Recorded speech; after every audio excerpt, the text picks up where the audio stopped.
This is inside the cylinder of a 1986 115 V-4 OMC, and he just purchased a boat, and we ran a compression check. When I turned it over, I said there's something doesn't sound quite right. So his compression was between 50 and 85.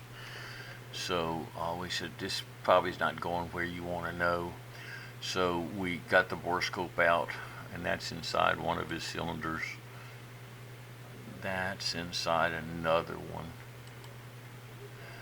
and that's inside another one. As you can see, there's grooves going around the cylinder. Well, that shouldn't have any grooves in it at all, but it's going around, and also where it's lost a ring, so it's going in both directions.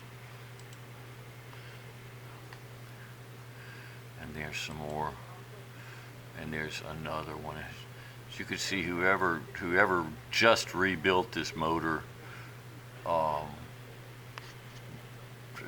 if you rebuild a motor, you shouldn't have scoring marks on the inside. And as it was going up and down, it just probably wore out the rings, and then when the rings wore out, it started grooving it that direction. That's another shot of it, just showing how crazy it is inside of his engine. So we could well understand why the compression was 50 on that lowest cylinder. So that's where we are today.